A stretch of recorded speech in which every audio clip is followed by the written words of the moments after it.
Hello everyone, I'm Kaylin Han, the Regional Director for Back to Box, Union County, New Jersey Region for Classical Ballet, and my team and I are so excited to share with you our video on the Romantic era of ballet.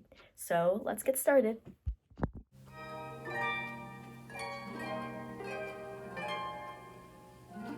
To start, you may all be wondering what the Romantic era was. The Romantic era was essentially a period of time in the 19th century where ideas of romanticism in art, literature, and music started to influence the creation of ballets. Themes such as mystery, spirituality, and imagination started to spread from artists creating art using these themes to choreographers such as Filippo Taglioni, including them in their ballets. Ballets during this time revolved around supernatural beings created from one's figments of imagination, which, in my opinion, makes ballets during this time really interesting because the plots are super creative. Some famous ballets during this time that we're going to be talking about in the video are La Sylphie, Giselle, Coppelia, and Paquita. However, as you know, a great ballet also needs great music, so there were many great musical composers during the time, including Peter Tchaikovsky. I thought that since it's the holiday season right now, we should mention his greatest hit, The Nutcracker. Before we jump into the specifics of this era, here's a clip of Sasha Shishkin and I performing the marzipan piece from The Nutcracker.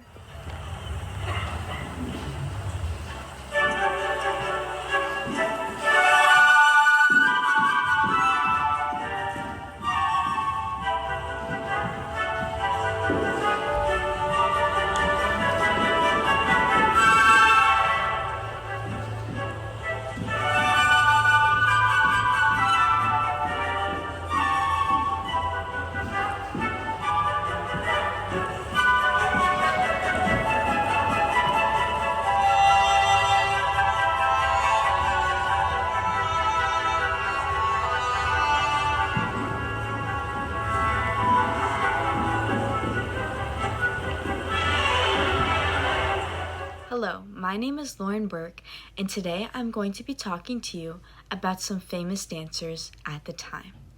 There were so many famous dancers during this time, but the greatest of all has to be Marie Taglioni. Born on April 23, 1804, Marie would eventually be known as the pioneer for the Romantic era of ballet. Her father, Filippino Taglioni, trained her from when she was just a child and eventually choreographed the ballet La Symphonade around his daughter. Marie is famous for being the first woman to dance on the tips or points of the toes. These point shoes made it look like she was floating as she danced. Another famous dancer was Charlotte Grisi. She was also an Italian dancer that trained in Milan until joining the San Carlo Ballet Company. She would go on to star in the ballet Giselle as Giselle. And just for some fun, here's a clip of Petra performing a variation from Giselle.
I'm Petra, and I'm going to be talking about the dress of this time period.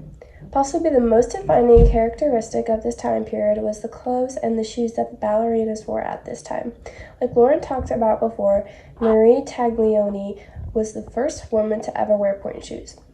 The art of pointe work developed heavily during this period in order to create the illusion of gliding and floating on stage in a sort of weightless manner. This was very helpful to help depict spiritual beings that were ghost-like. The tutus of the Romantic ballets were also very different from before. When you think of ballet, you may think of the tutus or the skirts. They are flat and stick out. However, during this time, ballerinas wore very long tutus down to their ankle made of tulle. The light and wispy material helped add to the supernatural themes of ballets at the time. Hi, I'm Lulu, a member of the Union County, New Jersey dance region, and I'll be talking about some of the themes that are common in many Romantic era ballets.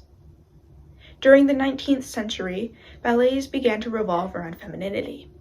In these ballets, women were usually ghostly or ethereal characters that were seemingly innocent. An interesting example of this is La Sophie. This story follows an engaged man named James, who falls in love with an elusive sylph or ghost. This sylph, for lack of better words, lures him into loving her. She brings him into the forest and dances with him, yet fleets away into her elusiveness. At the end of the story, a witch gives James a scarf to help capture La Sophie, but the scarf is actually poisoned and it kills La Sophie. In this example, we prove how many ballets at the time used supernatural themes, such as the eerie nature of the sylphs, and the fact that the main ballerina in the story is an elusive ghost that is depicted as innocent, to show how this story related to how women were viewed at the time. Thank you all for watching, but before we end the video, just one last performance of Kaylin dancing a variation from Paquita.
Thank you all so much for watching, and if you would like to see more from Back to Bach in the future, be sure to check out our Instagram, YouTube, and Facebook accounts. Lastly, I would like to thank all of my team for helping to create this video production, and we hope to see you all soon.